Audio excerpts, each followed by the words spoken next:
네, 오늘 하나님 앞에 예배를 모이신 여러분에게 그리스도의 은혜와 평강이 가득하기를 주의 이름으로 축복합니다. 한번 생각을 한번 해보세요. 여러분이 사마리아 여인이다 생각해 보세요. 그런데 예수님이 이제 오늘 성경에 아는 것처럼 찾아와서 예수님과 대화를 하게 된 그런 경험을 가졌다 생각해 보십시다. 그럼 여러분은 그 예수님, 낯선 유대인이 와서 말을 건네면서 나눴던 이야기를 토대로 예수님에 대해서 어떤 생각을 할까요? 그것은 이제 여러분이 지금 여러분이 예수님을 어떻게 아느냐라는 질문과 사실은 동일한 것인데, 사마리아 여인이 예수님과 대화를 토대로 예수님에 대해서 어떤 판단을 내리게 되었을까? 일단 첫째, 예수님과 대화를 나눈 여인이 경험했던 내용은 첫 번째는 굉장한 충격입니다. 그 이제 17절부터 19절 말씀에, 요한복음 4장 17절 19절 말씀을 통해서 우리가 바로 짐작할 수 있는데, 여자가 대답하여 이르되 나는 남편이 없나이다. 예수께서 이르시되 네가 남편이 없다는 말이 옳도다. 너에게 남편 다섯 있었고 지금은 네 남편이 아니니 네 말이 참되도다. 19절 같이 읽어볼까요? 여자가 이르되 주여 내가 보니 선지자로소이다. 여자는 굉장히 충격을 받은 거죠. 예수님을 뵙는데 선지자를 만난 겁니다. 이게 선지자를 만났다는 것은 하나님이 보내신 경건한 자, 하나님 뜻을 전달해 주는 자, 이런 분을 만난 거죠. 왜 이런 충격을 받았냐면 자기 속에 있는 모든 감추었던 어둠의 내용들, 죄의 사실들이 처음 본 낯선 유대인을 통해서 그냥 다 드러나 버린 겁니다. 그러니 얼마나 놀라겠어요. 여러분, 사람들이 이제 점을 치러 가서 무슨 얘기가 딱 맞았다 해가지고 놀래잖아요. 그냥 하는 얘기일 수도 있는데, 사람이 자신의 어떤 숨겨진 비밀을 누가 말도 안 했는데 알아맞힌다, 단서 없는데 알아맞힌다, 그러면 다 놀랄 거 아니겠습니까? 여인은 선지자라야 가능한 일이 자신 앞에서 경험되고 있음을 알고 굉장히 놀라게 되어집니다. 그 충격을 기초로 여인은 예수님에 대해 누군가, 사마리아 여인이 더 확인해가는 과정 속에 질문을 던져 예수님께 묻게 되어집니다. 선지자라는 인식을 토대로 과연 이분이 도대체 그렇다면 어떤 분이냐 라는 것으로 옮겨가는데, 그 자신이 이분이 누군가를 알아가기 위한 노력으로 선지자라는 인식을 출발하여 또 다른 질문을 던짐으로 그걸 확인해 갑니다. 그것이 뭐냐면 20절이에요. 20절 말씀 읽어볼까요? 시작. 우리 조상들은 이 산에서 예배하였는데 당신들의 말은 예배할 곳이 예루살렘에 있다 하더이다.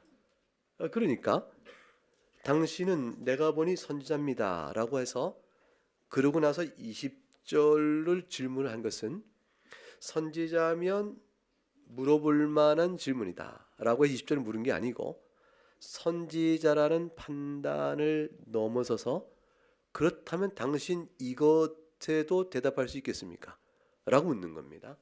그럼 이것에도 대답할 수 있겠습니까? 라는 것은 선지자라는 예수님에 대한 이해를 넘어서서 당신은 도대체 누굽니까? 라는 그 질문에 대한 답을 더욱더 얻고자 여인 스스로 제기한 질문이에요.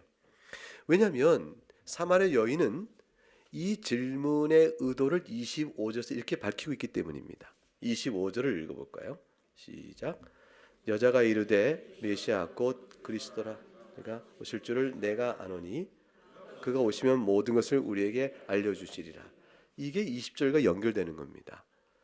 우리 조상들은 이 산에서 예배했는데 당신의 말은 예배할 곳이 예루살렘이 있다 하더이다. 이건 사마리아인과 유대인의 캐캐 묵은 논쟁이요, 사마리아인의 자존심, 종교적 자존심을 지키고 하는 중요한 신학적 고집이었습니다. 아브라함이 제단을 쌓은 곳이요, 야곱이 제단을 쌓은 곳이요, 요셉의 뼈가 묻힌 곳이요, 이곳에서 우리가 예배하는 이것이야말로 정당성이 있다라는 고집을 끝까지 갖고 있었죠. 유대인에 의해서 혈통적인 불순함, 그래서 또 비아냥거리고 멸시받고 종교적으로 혼합주의에 묻혀진 자들이요 하나님이 저들과 함께 있지 않다라는 그런 모멸감을 늘 당할 수밖에 없었던 사마리아인들에게 있어서는 적어도 역사적 지리적 정통성에 따라 이곳에 성전 세운 것이 더 우월하다, 무엇보다 예루살렘보다 라고 얘기하고 싶은 겁니다. 예루살렘은 결국 솔로몬 때 비로소 세워졌지만 자기들이 세운 이 그리심산에 있는 사마리아 성전은 아브라함 때까지 거슬러 올라간다. 이런 식으로 얘기하여 하나님께 예배하는 참된 장소를 이곳으로 주장하고 싶었던 것이죠. 이 논쟁이 해결점이 이 땅에서 이루어지지 않고 오직 그리스도가 오시면 이루어질 것이라는 생각을 하고 이 질문을 던진 거예요. 그러니까 여인은 이 질문을 던짐에 있어서는 당신이 혹시 그리스도요? 선지자는 충격에 더 나아가서 당신이 바로 그리스도요? 라고 묻고 싶었던 겁니다. 이 질문을 답할 수 있겠는가? 라고까지 질문을 던진 것이죠. 사마리아 여인은 굉장히 영적 수준의 대화를 나누고 있는 겁니다. 이런 변화의 대화를 이끌어 가신 분이 누구시라고 생각하세요? 성령 하나님이 이끌어 가신 것이죠. 지금 뒤에 가면 알게 되겠지만 예수님이 사마리아 여인과 말을 시작함으로 사마리아 여인의 영혼을 구원해내시는 일 속에서 이 여인이 놓여 있는 환경과 이미 알고 있는 짤막한 지식이라도 다 동원하여 성령께서 일깨워 그 질문을 이 사마리아 여인의 자신의 입으로 예수님께 묻게 하고 답을 주심으로 인하여 이 여인을 구원의 길로 이끌어 가시는 과정이 있는 겁니다. 예수님께서 26절에 뭐라고 답을 하셨습니까? 26절 읽어봅니다. 예수께서 이르시되 네게 말하는 내가 그라하시니라. 주님이 시원하게 답하셨어요. 시원하게 답하셨어요. 25절에 그리스도라 하는 이가 오실 줄을 내가 아노니 그가 오시면 모든 것을 우리에게 알려줄 겁니다 라고 말을 함으로 질문에 대한 내용을 딱 얘기했는데 주님께서 아예 속 시원하게 얘기하셨어요. 내가 바로 그라. 여러분, 예수님께서 자신이 바로 그리스도라고 말했을 때 누가 그걸 믿었을까요? 유대인들 다 안 믿었어요. 제사장들은 죽일 자라 나섰어요. 네가 그리스도이냐 말하라 라고까지 얘기하고, 그래서 그들이 예수님께 압박하는 모든 상황 속에서 유대인들 가운데 우리가 복음서를 통해 알지만 허다한 자가 불신앙이요 예수님이 행하신 사역 자체에 대해서 다 매도하였습니다. 심지어는 세례 요한마저도 옥에 갇혔을 때에 예수님께서 약속하신 메시아인가를 제자를 통하여 다시 묻게끔 할 정도였습니다. 왜냐하면 그리스도가 오시면 있어질 것을 기대했던 사역들이 자신은 죽어가는데 예수님의 그리스도 오심을 예비하는 부르심을 받은 자기는 감옥에서 죽을 날이 얼마 안 남았는데, 근데 그리스도께서 오셨다는 사실에 대한 놀라운 세상적 변혁은 안 일어나니까 요한이 제자를 보내서 묻게 된 겁니다. 당신이 그리스도신가? 예수님께서 이사야 성경을 통해서 답을 주셨습니다. 예수님이 하신 일들 몇 가지를 쭉 설명하셨어요. 여기는 세례 요한이 그걸 통해서 답을 얻게 된 것으로 우리가 이해되어집니다. 자, 세례 요한조차도 예수님이 행하신 일을 보고도 그리스도이신가? 라고 생각할 정도였습니다. 그만큼 그리스도 오심에 관한 내용에 있어서는 많은 이들이 그리스도 오시면 이런 일이 있을 것이다, 저런 일이 있을 것이다, 또 그리스도가 어떻게 나사렛에서 오겠느냐 등등등, 이런 등등으로 혼란 속에 있었습니다. 예수님은 베들레헴에서 태어나셨고 실제로 메시아 이심에 대한 구약적 예언을 빠짐없이 성취하셨으나 그들은 좀처럼 예수님을 인정하기 원치 않았습니다. 왜냐하면 그리스도가 오셔서 자신들을 옳다고 해야 되는데 오신 그리스도께서 자신을 틀렸다고 말하니 받을 수가 없었던 것이죠. 유대인들은 자신들 옳다는 그리스도를 기다렸던 것이에요. 근데 사마리아 여인은 사뭇 달랐습니다. 사마리아 여인의 숨겨진 죄를 다 드러내셨어요. 지금 이 짤막한 대화가 전부가 아니죠. 이 대화를 오고 가는 과정 속에 어떤 말들이 더 오고 갔는지 우리는 다 모릅니다. 예수님께서는 적어도 자기 죄를 다 드러냈는데 사마리아 여인은 자신의 드러난 죄를 다 인정하게 되어집니다. 그리고 주님께서 내가 바로 그리스도다라고 말하자 이 여인은 그 그리스도이심을 믿었습니다. 자, 어떻게 믿어가는가를 보겠습니다. 21절부터 24절을 먼저 보죠. 21절부터 24절까지를 같이 읽어보겠습니다. 시작. 예수께서 이르시되 여자여 내 말을 믿으라. 이 산에서도 말고 예루살렘에서도 말고 너희가 아버지께 예배할 때가 이르리라.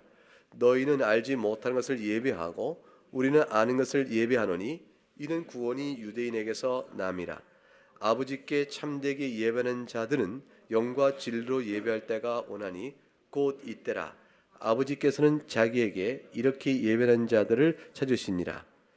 하나님은 영이시니 예배하는 자가 영과 진리로 예배할지니라. 예수님이 주신 말씀을 생각해보고 여인이 과연 예수님을 그리스도로 인정하게 됐는지 그 내용을 추적해 보겠습니다. 예수님은 지금 읽었던 21절부터 24절의 말씀을 통해서 결국 이 몇 가지 사실을 말씀합니다. 첫째는 뭐냐면 예수님이 오시기 이전에는 하나님을 예배하는 일이 있어서 어느 장소인가가 참 중요했다. 그리고 언제 예배하는가, 이 절기 이게 참 중요했습니다. 그리고 어떻게 예배해야 되는가, 제사 방식 등이 중요했습니다. 이 모든 것들은 다 그리스도가 오시기 이전에 그리스도가 오셔서 하실 일들을 미리 보여주는 그림자와 같은 것들이었고 모형 같은 것이었습니다. 이런 것들은 다 구약시대 예수님 오시기 전에는 매우 중요한 것이었다. 이런 사실을 예수님은 지금 말씀하세요. 두 번째 말씀하신 것은 그런데 이 모든 것들의 올바른 계시는 사마리아인을 대상으로 준 것이 아니고 유대인을 대상으로 하나님이 주셨다. 그래서 구원은 유대인에게서 난다는 말씀이 바로 그것입니다. 사마리아인에게 준 것이 아닌 만큼 사마리아인들은 유대인에게 주신 받은 계시를 따라 너희도 예배하는 것이 마땅하다. 이 얘기가 주님 말씀 속에 담겨져 있습니다. 세 번째, 그런데 이것은 그리스도가 오시기 이전의 일이라는 것이에요. 그리스도가 오시게 되어지면 사마리아인이든 유대인이든 아무런 차별이 없다라고 말씀합니다. 즉 차별이 없다는 말은 예루살렘 성전이라는 장소, 또 예루살렘이라는 그 모세에게 주신 받은 계시를 갖고 있는 유대인의 신앙적 종교적 가르침에 따라 살아야 되는 많은 일들, 절기나 또는 제사 방식 등등에 있어서 이 모든 것들에 있어서 제한을 받지 않고 사마리아인들이라 할지라도 유대인과 마찬가지로 하나님을 바르게 예배할 수 있는 길이 열려진다. 그것은 장소와 상관없고 제사 방식에 상관없고 때와 절기도 상관없는 한 가지가 이루어진다. 그리스도가 오시면. 왜냐하면 그가 바로 참된 실체이니까요. 참된 실체인 그분이 오시면 그것이 이루어지는데 그때는 유대인이든 사마리아인이든 오직 이렇게 예배하는 자만이 옳은 것이다. 그것이 뭐냐면 영과 진리로 예배하는 것입니다.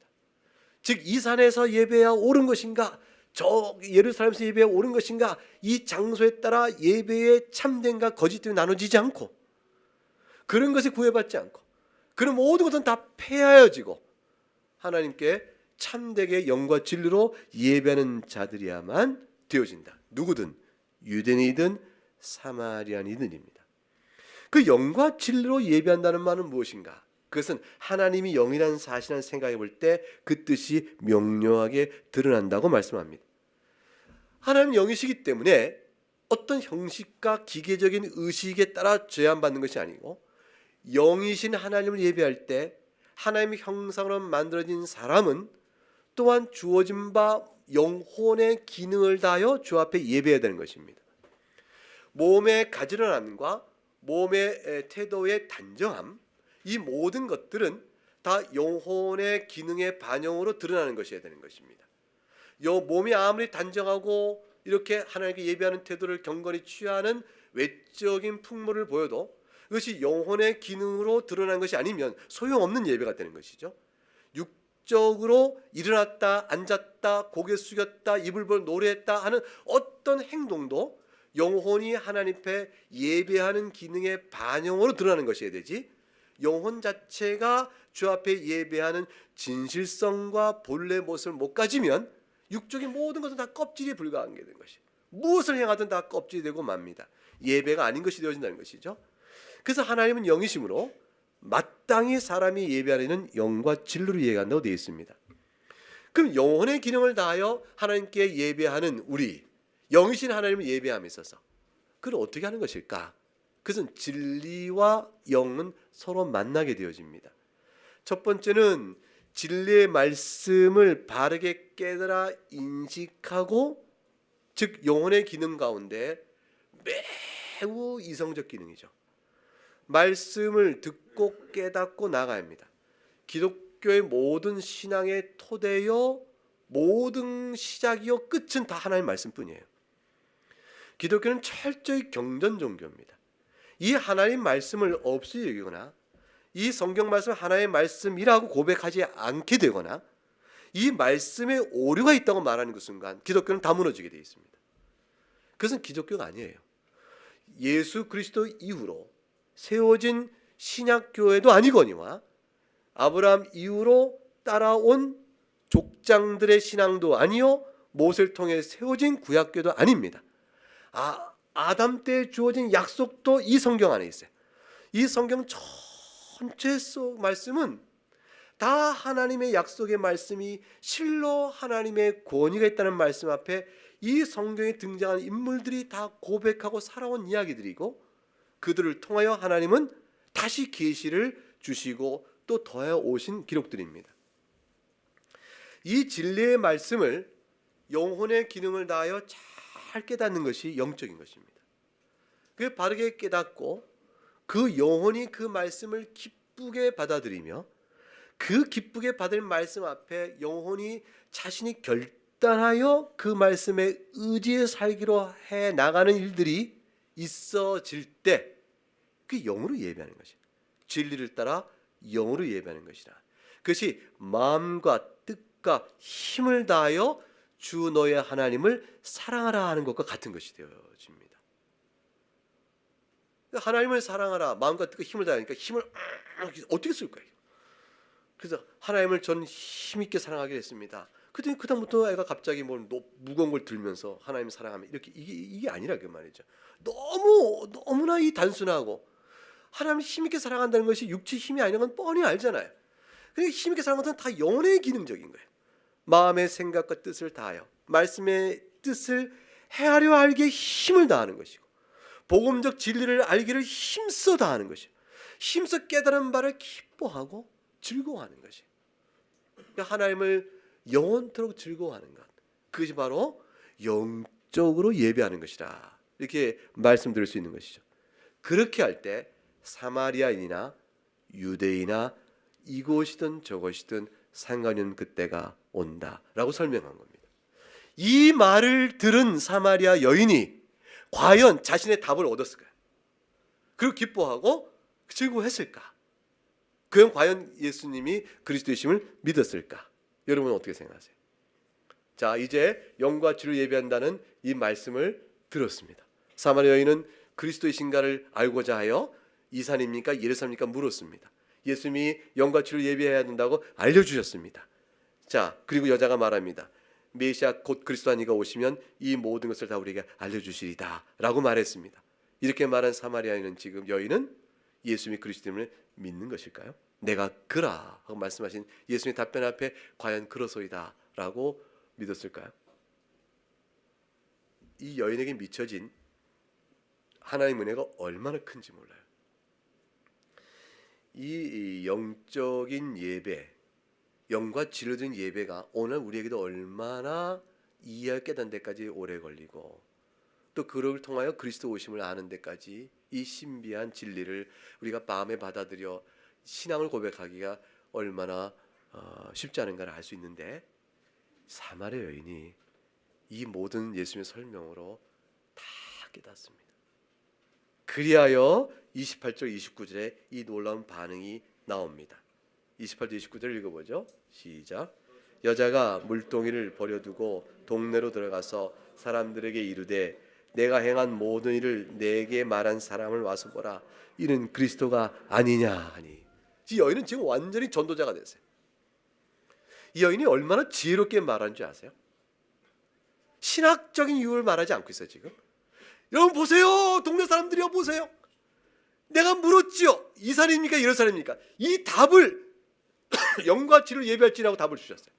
여러분 이 놀라운 사실이 얼마나 그리스도의 힘을 말합니까? 라고 이렇게 말하지 않고 전도는 단순해요. 내가 있는 모든 일을 이미 아는 자를 내가 만났다. 전도는 예수 그리스도께서 세상의 구주시라는 객관적 사실을 선언하는 것만으로 부족하고 그 그리스도인은 내가 지금 어떤 경험을 가지는가를 말하는 게 참 중요해요. 여러분, 나는 예수님을 만났어요. 예수님이 나의 구주심을 난 고백합니다. 여러분 예수님 믿으세요 라고 말할 때 성경에 나와 있는 예수님은 하나님의 아들이신데 세상에 오신 분이거든요. 여러분 믿으셔야 됩니다. 이렇게 말하는 객관적 사실로 충분치 않은 거죠. 이거는 신학적 설교는 되는데 전도에 있어서는 내면 안에 자기 안에서 예수님을 말해야 되는 거예요. 여인은 그걸 얘기하고 있죠. 내가 알고 있는 모든 것을 다 아는 자가 왔다. 내가 행한 모든을 내게 말한 그 사람이 왔다. 이 말을 동네 사람들이 하고 외칠 때 동네 사람들이 그 말을 알아들었을까요? 어떻게 알아들었을까요? 내가 행한 모든을 내게 말한 사람을 와서 보라 했을 때 동네 사람은 그래 네가 행한 일 뭐 어떤 일을 알고 있을까요? 그 여인의 모든 죄를 다 알고 있는 거잖아요. 동네 사람들이 이 사마리아 여인이 어떤 여인인지 다 알고 있어요. 그거를 지금 여인이 드러내고 있는 거예요. 내가 행한 모든 일 당신 다 알지 않소? 내가 감추고서 여러분 다 알고 있지 않소? 내가 여러분을 피하여 물을 떠는데 물길로 오지 않는 시간 내가 물을 떠러간 사람이었어. 내가 수치와 조롱과 멸시를 여러분이 받고 있는 거 다 알고 있고 나도 부인할 수 없는 사실 다 알고 있지만 여러분 다 알고 있는 말을 드러내는 거죠. 여러분 그자가 다 알고 있어. 그러니까 자기의 수치와 죄를 다 아는 자들 앞에서 자기 죄를 다 아는 자를 만났다라고 말하는 거예요. 이게 신앙 고백과 전도 안에 있는 아주 중요한 신앙 실존적인 것들이에요. 이 부분이 없으면 예수를 믿는다는 것이 굉장히 심심해요. 그리고 그것이 뭐지? 이런 생각이 들어요. 다시 말하면 예수님은 세상의 구주이긴 하는데 나의 구주는 못다는 거예요. 나의 구주라는 예수님과 나의 상관관계는 자기의 죄에 대한 처절한 자각과 그걸 드러내신 주님 앞에 엎드림에 있어요. 이거를 세상 앞에 말하기 시작한 겁니다. 우리가 전도하기 위해서 내가 얼마나 큰 죄를 지은 사람이 알고 이걸 다 말할 필요가 있다는 건 아니에요. 적어도 이 확신은 있어야 한다는 것이죠. 여인이 그거를 말하게 됐습니다. 세상 이 마을 사람들이 이 말을 들었을 때 여인의 태도는 이전의 여인이 아닌 거죠. 피하고 숨고 눈치 보고 뭐야 누가 자기를 뭐라고 하면 발작적으로 자기를 방어했을 거예요. 이 더러운 여자 이렇게 말하면 너희들은 뭐고 이렇게 하면 말할 만큼 이 여인은 굉장히 그랬을 것입니다. 근데 여인은 이제 드러놓고 말을 합니다. 전도자가 돼버렸어요. 여러분 그 나다나엘의 경험과 빌립의 경험을 한번 생각해보죠. 예수님의 제자 아닙니까 지금? 이 여인이 나다나엘과 빌립이 경험한 것과 여인이 지금 보이는 태도를 비교해 보게 되면 이 여인의 변화가 얼마나 큰가를 알 수 있습니다. 요한복음 1장을 한번 가보죠. 1장 47절.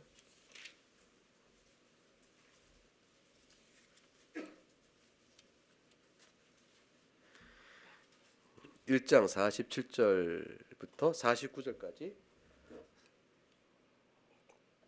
세 절 말씀을 같이 읽어봅니다. 시작. 예수께서 나다나엘이 자기에게 오는 것을 보시고 그를 가리켜 이르시되 보라 이는 참으로 이스라엘 사람이라 그 속에 간사한 것이 없도다. 나다나엘이 이르되 어떻게 나를 아시나이까? 예수께서 대답하여 이르시되 빌립이 너를 부르기 전에 네가 뭐하고 나무 아래 있을 때에 보았노라. 나다나엘이 대답하되 라삐여 당신은 하나님의 아들이시요 당신은 이스라엘의 임금이로소이다. 나다나엘은 너무 충격받았어요. 무화과 나무 아래 있을 때 내가 이미 보았다. 대개는 주석가들은 무화과 나무 아래에 있다는 것이 이 유대인의 경건한 자들이 갖는 일반적 습관을 나다나엘에게도 했다라고 보고 해석을 합니다. 그게 뭐냐면 무화과 나무 아래서 경건한 자들 하나님의 말씀을 읽고 묵상합니다.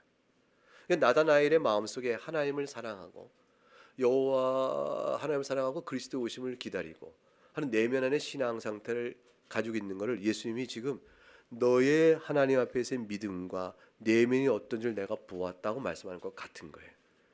이 나다나엘이 이거를 바로 즉시로 깨닫고 너무 충격을 받습니다. 그리고 하는 말이 하나님의 아들이십니다. 고백하는 데가 나오죠.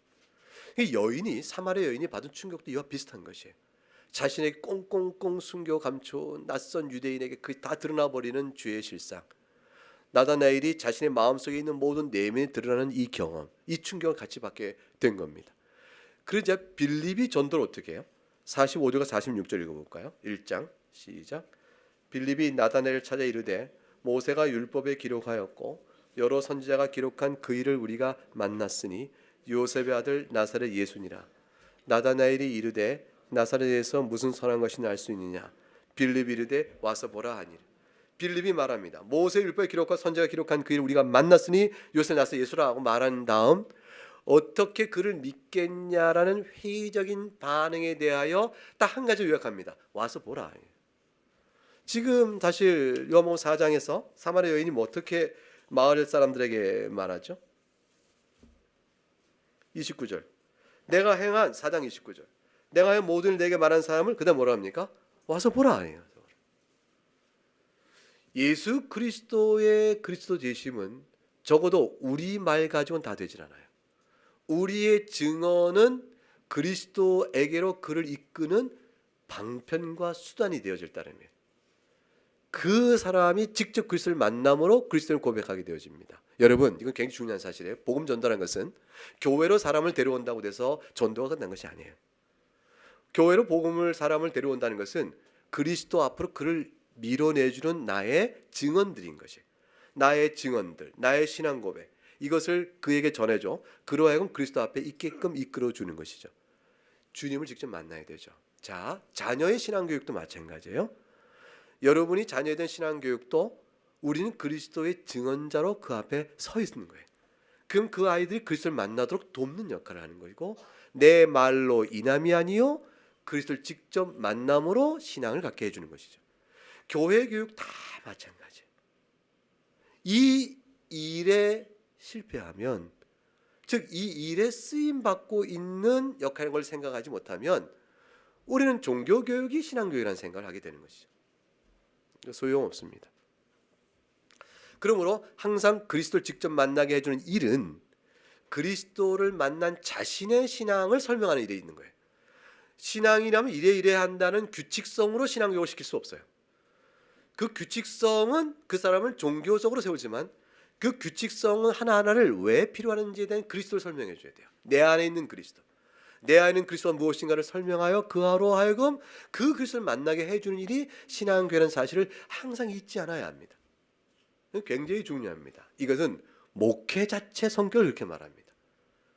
목회란 성경에 나와 있고 설명된 그리스도를 잘 보여줘요. 여러분이 그 그리스도를 만나게 하는 일에 목회에 초점이 있습니다. 교회는 이래야 됩니다라는 나그네 교회 신앙인들의 규칙을 만들어 그걸 잘 지키는 사람을 만드는 목적이 있잖아요. 그거는 필연적 자기의를 만들고 우리 안에 또 다른 부패의 양상이 드러나게 되어집니다. 와서 보라. 주님을 직접 만나기를 원합니다. 이 동네 사람들이 사마리아 여인의 말을 듣고 어떻게 반응할까요? 30절 말씀 읽어봅니다. 시작. 그들이 동네에서 나와 예수께 오더라. 다 모입니다. 그리고 이 나와 오는 모습이 예수님 말씀에 따르면 35절에 이렇게 표현됩니다. 시작. 너희는 넉 달이 지나야 추수할 때가 이르겠다 하지 아니하느냐? 그러나 나는 너희에게 이르더니 너희 눈을 들어 밭을 보라. 희어져 추수하게 되었다. 주님은 그걸 보고 있는 거예요. 지금 사마리아 이 수가성 있는 동네 사람들이 여인의 말 듣고 몰려오는 거예요. 이렇게. 그들 동네에서 나와 예수께 오는 걸 보고 예수님이 뭐냐면 밭을 보라. 희어져 추수하게 됐구나. 알곡에 맺혀서 하얗게 보이는 거예요. 이렇게 추수하게 되었구나. 황금 벌판이라고 쌀이 다 가을 되고 다 연그르면 정말 황금 벌판 되는 거 여러분 저는 본 적이 있는데 보신 적이 있으시죠? 저는 군에서 봤어요. 도시에서 커서 서울에서 컸기 때문에 못 봤는데 군에 갔는데 동굴진지라고 거기서 이제 산 중턱에 있는데 임진강변을 바라보는 것에 어느 날 너무 놀란 거예요. 그 들판 전체가 황금 물결, 금빛 깔아놓은 것 같아요. 정말 제가 그 받은 충격을 잊지 못합니다. 쌀이 연근이 정말 금빛이구나. 그 행복감, 그 농부가 얼마나 행복할까 아니야. 그 풍성한 금빛 자를 보고 알았어요. 희어져 추수하게 됐다. 금빛인데 희어졌다. 다 연그러서 추수하게 되어진 모습을 보여줍니다. 주님의 눈엔 보입니다. 영혼의 추수가 주님의 양식이거든요. 영혼의 추수가 주님의 만족이요, 영혼의 추수가 주님의 기뻐하시는 것이기 때문에 그렇습니다. 대개 영적 추수 상황이 이렇게 몰려오고 추수할 때가 많은 게 교회 사회 보게 되면 영적 부흥기가 그렇습니다. 영적 부흥기가 될 때 우리나라도 그 부흥기를 거친 거죠. 교회에 몰려오는 거예요, 사람들이. 지금은 안 몰려와요. 이 뜸모도 자꾸 나가려고 그래요. 신앙의 지금, 영적인 지금은 침체기죠. 부흥이란 것은 사람들이 몰려오고 그 안에서 주의 말씀을 기뻐하는 자, 말씀을 듣고자 하는 자, 영적으로 줄인 자들이 배부름을 얻는 자, 이런 자들이 자꾸 왕성하게 그 기운이 드러나면 영적 부흥기가 되어집니다. 한국 교회가 지금 이런 상황 속에서 어떤 길을 걷냐? 분명히 수적으로 영적 침체기가 되어지고 있습니다. 수적인 영적 침체기가 영적인 정말로 침체기냐라고 되묻는 질문을 해볼 필요가 있습니다. 수가 부흥한 시기에 교회가 그 수의 부흥에 합당한 영적 배부름이 충족하게 주어지지 않은 결과 영적으로는 팔이 하나 수는 늘어 결과적으로 교회 안에 많은 문제가 생겨 지금 그 효과가 드러나 교회가 지금 세상으로부터 조롱을 받고 교회 안에서 자꾸 힘이 약해지는 현상도 드러나고 있다. 그 지금은 수는 썰물인 듯하나 그러나 영적인 참된 배부름과 참된 시온케됨의 진리 사역이 영을 다하여 주를 예배하는 일이 되어지는 일이 새롭게 각성이 되어지면 그런 썰물인 듯하나 교회는 어떤 의미에서는 새로운 영적 부흥기를 시작하고 맞을 수 있다. 하나님이 주시는 은혜는 결코 택한 백성을 잃어버림이 없이 추수하길 기뻐하시는 하나님의 뜻이 있기 때문에 지금도 이 역사는 쉬지 않으신다. 이거 굳게 믿으셔야 합니다. 그래서 세상이 그리스도를 등돌려 외면한다 할지라도 하나님의 영적 추수함으로 얻으시는 하나님의 기쁨의 일은 결코 쉼이 없습니다. 그 일들은 말씀을 들어 영과 진리 예배하는 자를 찾는 일 가운데서 드러나게 될 것입니다. 39절에 보니까 이렇게 이 마을 사람들이 반응합니다. 읽어보죠. 시작. 여자의 말이 내가 행한 모든 것을 그가 네게 말했다 증언하므로 그 동네 중에 많은 사마리인이 예수를 믿은지라. 사마리아 여인이 증언을 믿었습니다. 어떻게 믿었을까요? 사마리아 여인의 증언을 동네 사람들이 어떻게 믿었을까요? 믿을 사람이 못 되잖아요. 사마리아 여인은 존경받는 사람이 아니었습니다. 근데 그녀의 말을 어떻게 믿었을까요? 그녀는 음란한 여자여 방탕한 여인여 손가락질 받는 죄인이었습니다. 그녀에게서 도무지 기대할 수 없는 말을 들었기 때문에 믿은 거예요. 그녀의 입에서는 다른 얘기가 나와야 되는 거예요. 그녀의 입에서는 경건치 못한 말이요, 부정한 말이요, 악한 말을 기대할 만한 것. 그녀 입에 그런 말이 나와야 정상이에요. 그런데 그녀 입에 전혀 다른 말이 나옵니다. 또 사람이 놀라는 거죠. 저 변화가 도대체 뭘까? 어떻게 저 사람이 저게 나오지? 라는 너무나 다른 말이 나오게 되기 때문에 그녀의 말은 그가 그리스도가 아니냐라는 말했을 때 그 와서 보라는 말 속에서 다른 사람이 다 예수님을 주목하게 되는 겁니다. 우리의 삶과 내용과 생각과 마음과 말의 모든 변화는 다 그리스도를 보게 합니다.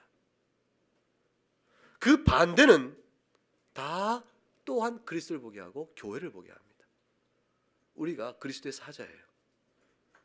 그리스도의 대사인 겁니다. 그리스도의 향기인 겁니다. 향기로운 향이 나느냐, 썩은 향이가 냄새를 풍기느냐. 어찌됐건 그리스도를 덧입고 사는 자들이 되어진 것이죠. 여인의 말을 통해서 사마리인들이 예수님을 주목하게 됐습니다. 40절 읽어보죠. 40절과 41절 시작. 사마리인들이 예수께 와서 자기들과 함께 유하시기를 청하니 거기서 이틀 유하심에 예수의 말씀을 말미암아 믿는 자가 더욱 많아. 놀라운 변화가 생깁니다. 사마리아인들이 예수께 관심을 가졌습니다. 이틀 더 유하심으로 우리에게 말씀하옵소서. 이틀 유하기는 것은 뭐예요? 그냥 놀다 가라는 뜻이 아니고 여인의 말대로 예수의 말을 듣고자 함이었어요. 이틀 동안 예수님은 전도를 하신 것이죠. 하나님 나라에 대한 교훈을 전하신 것입니다. 예수님은 가르치셨습니다. 사마리아인들은 들은 겁니다. 영과 진리로 듣는 역사가 벌어진 겁니다. 너무 이상해요. 사마리아 땅인데. 근데 그곳에서 은혜가 임한 겁니다. 그래서 이 은혜가 임하여 결과가 41절, 42절 이렇게 나왔죠. 시작. 그 여자에게 말하되 이제 우리가 믿는 것은 네 말로 인함이 아니니 이는 우리가 친히 듣고 그가 참으로 세상의 구주인 줄 알미라 하였더라. 예수 그리스도의 말을 듣고 저들에게 예수님이 세상의 구주시라는 고백을 하게 되었습니다. 요한일서 4장 14절과 15절에 아버지가 아들을 세상의 구주로 보내신 것을 우리가 보았고 또 증언하노니, 이게 복음입니다. 예수님이 세상의 구주시다. 이걸 우리가 보았고 증언했다. 요한 사도의 증거잖아요. 누구든지 예수를 하나님의 아들이라 시인하면 하나님이 그 안에 있고 그도 하나님의 안에 거하시니라. 사마리아인에게도 이 은혜는 온전하게 미치는 겁니다. 그래서 우리에게는 똑같이 미치는 거예요. 우리가 사마리아보다 나을 게 없고 우리는 다 죄인이잖아요. 이제 사마리아에게 미쳤던 이 은혜로 인하여 우리에게 똑같은 은혜가 주어진 사실을 생각해 보면서 오늘의 본문이 얼마나 큰 주님의 긍휼 사역을 설명하는가 볼 수 있습니다. 예수님은 사마리아 여인을 버리지 아니하셨고 사마리아인들도 버리지 아니하셨습니다. 이때 사마리아인의 마을 사람 전부 다 하나하나 빠짐없이 다 구원받았다는 뜻은 아니에요. 그런데 오늘 본문은 적어도 이걸 얘기합니다. 많은 이들이 이와 같은 과정을 통해서 구원을 받았다는 사실을 말하고 있어요. 이 중엔 가라지도 있고 나쁜 물고기, 못된 물고기 있겠죠.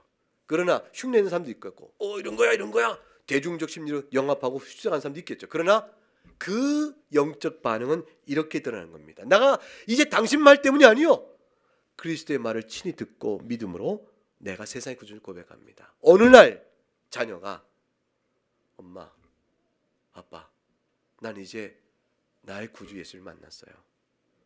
나는 이제 엄마 아빠의 하나님을 믿는 게 아니고 엄마 아빠 예수 믿는 게 아니고요, 나는 내 예수를 믿어요.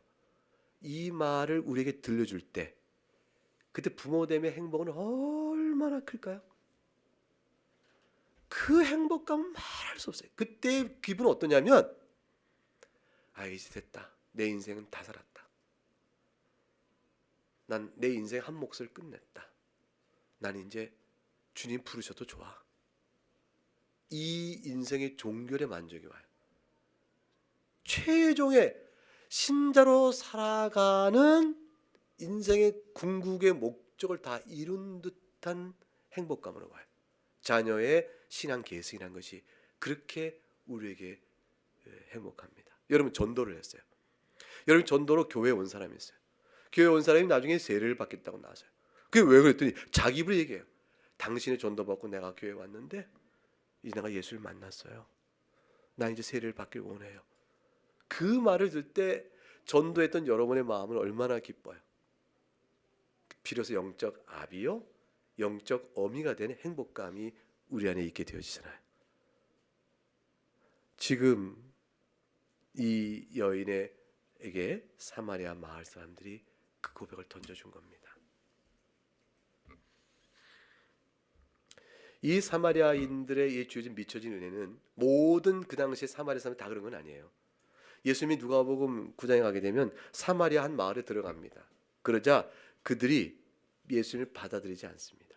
예수님의 일행을 받아들이지 않으니까 예수님의 제자들 화가 나가지고 선생님, 주여, 우리가 불을 명하여 하늘에서 내려서 저들 다 죽이게 할까? 이렇게까지 아주 격한 반응을 제자들이 보일 정도로 되어집니다. 사마리아인들이 그냥 받아들인 게 아닌 걸 의미하죠. 여기는 우리 유대인이 올 땅이 아닙니다 라고 받은 게 아니라 아마도 뭐 온갖 험한 소리를 다 하거나 이렇게 심의하여 제자들의 마음이 막 감정이 막 일어나 버린 거죠. 불을 명하여 하늘에서 저 다 죽이게 하오리까. 그렇게까지 명을 많고 사마리아인들이 예수 미령을 받지 않는 자도 많이 있습니다. 예수님은 그때도 말씀하셨어요. 꾸짖으셨어요, 제자들을. 이놈들! 꾸짖어. 아마도 우리말로 하면 이놈들 하셨을까요? 예수님은 어떻게 하셨을까요? 실제 예수님 야단친 내용을 좀 우리말로 듣고 싶은데 꾸짖으셨습니다. 제자들이요! 그러셨을까요? 예수님 꾸짖으시고 뭐라고 하셨냐면 그냥 조용히 다른 마을로 가자 하셨어요. 왜 예수님이 불로 내린 명 다 죽이지 않으시도록 허락을 안 하셨을까요? 집단적으로는 죄 가운데 있어도 개별적으로 구원받을 영혼이 있기 때문에 그래요. 우리는 항상 그 사실 잊지 말아야 합니다. 개별적으로 어떤 가운데도 구원의 은혜를 맺을 수 있는 하나님의 은혜 베푸심의 가능성을 절대 놓치면 안 돼요. 그래서 세상의 교회라고 하고 있는 교회는 아무리 연약한 교회라도 그 가운데 구원받는 주의 백성이 있을 수가 있는 겁니다. 아무리 훌륭한 교회를 할지라도 그 가운데 가라지와 못된 물고기는 있을 수가 있는 것처럼 완전한 교회는 세상에 없는 겁니다. 주님이 피해 가시는 것으로 충분하셨어요. 구원을 베푸신 게 주님의 목적이거든요. 주님은 정죄하러 오신 분이 아니에요. 믿는 자를 살리러 오신 거예요. 제자들이 예수님께 오셔서 좀 먹을 것을 드시오라고 말하잖아요. 31절 잡수소서. 그거 사러 보냈으니까 와서 잡수소 했는데 예수님 뭐라고 하셔요? 32절에 읽어볼까요? 시작. 내게는 너희가 알지 못하는 먹을 양식이 있다. 이 말을 제자들이 이해 못합니다. 33절에 누가 갖다 드린 게 있냐? 이렇게 얘기합니다. 뭔가 있으신가 보구나. 34절 읽어봅니다. 시작. 예수께서 이르시되 나의 양식은 나를 보내신 이의 뜻을 행하며 그 애를 온전히 이루는 이것이니라. 나를 보내신 이의 뜻이 뭘까요? 요한복음 6장 찾아보세요. 39절과 40절에 이 뜻을 잘 설명해 줍니다. 요한복음 6장 39절과 40절 말씀 두 절을 같이 읽겠습니다. 나를 보내신 이의 뜻은 내게 주신 자 중에 내가 하나도 잃어버리지 아니하고 마지막 날에 다시 살리는 이것이니라. 내 아버지의 뜻은 아들을 보고 믿는 자마다 영생을 얻는 이것이니 마지막 날에 내가 이를 다시 살리라 하시니라. 주님은 이 일에 최고의 만족을 누리셨어요. 주님 십자가에 달려 그 숱한 고난을 당하실 때도 다 이루었다. 내 영혼을 주님 앞에 의탁하나이다 라고 말하실 때 그 고난과 고통 속에 이루신 일로 통하여 이루시는 만족은 실로 크신 것이에요. 그래서 예수님은 지금이 추수할 때라 하신 겁니다. 35절과 38절의 말씀이 그거예요. 비유를 드셨어요. 육적으로는 넉 달이 지나 추수할 때가 되겠다지만 파종하고 추수할 때 시간적 간격이 있죠. 그런데 주님이 보실 때는 휘어져 추수할 때가 다 된 겁니다. 이제 열매가 다 결실하여 휘어져 결실하여 추수할 때가 된 겁니다. 36절 거두는 자가 이미 삭도 받고 영생에 이른 열매를 모으나 뿌린 자와 거둔 자가 함께 즐거워하리라. 뿌린 자와 거둔 자가 함께 즐거워해요. 한 사람이 심고 산에 거둔단 말이 옳도다. 이 말씀 속에서 영적으로 보게 되면 뿌린 자와 거둔 자의 시차도 사실은 없을 수 있어요. 뿌리자마자 곱기도 합니다. 누가 뿌린 자고 누가 거둔 자일까요? 일단은 예수님 오시기 이전에 구약의 선지자와 세례 요한은 뿌린 자요. 예수님의 제자들은 거두는 자. 이런 형태로 이제 시간적으로 볼 수가 있습니다. 그런데 사실 이 말씀은 잘 살펴보면 뿌린 자와 거둔 자가 다 예수님이세요. 뿌리도록 주의 종을 파송하신 분도 그리스도께서. 그리고 그 듣고 믿음의 고백을 통해서 추수되는 열매가 있도록 하는 깨달음과 중생과 말씀의 깨달음의 은혜도 주님께서 하시는. 그리스도께서 말씀을 전하심으로 뿌리시고 듣고 깨달아 알도록 하신 일도 그리스도 영이신 성령께서 하심으로 이게 다 그리스도의 사역입니다. 우리에게 있어서는 전하는 자와 거두는 자가 있겠지만 이 모든 사역은 주님의 사역이요 주님은 이로 인하여 영의 양식이다. 말씀이 최고의 만족을 누리게 되어집니다. 사랑하는 여러분, 여러분이 그리스도의 양식입니다. 여러분이 우리 예수 그리스도의 즐거움이세요. 여러분을 바라보시며 기뻐함을 주체 못하세요. 여러분 한 영혼 한 영혼이 하나님이신 그분께서 사람이 되셔서 이루신 고난 사역이요, 그 죽음의 사역을 통해서 걷고자 추수하고자 했던 바로 그 영혼이기 때문에 그래요. 여러분이 그리스도의 즐거움이요, 그리스도의 기쁨이요, 그리스도의 양식이라는 사실을 잘 기억하시기 바랍니다. 이 일을 위하여 주님께서 그리스도 안에서 우리를 연합케 시키시고 구하라 생명 얻기로 하실 그 사역을 위해 예수님 이 땅에 보내신 것입니다. 이 일을 깊이 감사하면서 주님을 찬양하며 복된 신앙 걸음을 살아갈 수 있기를 주의 이름으로 축복합니다. 이제 함께 찬송하겠습니다.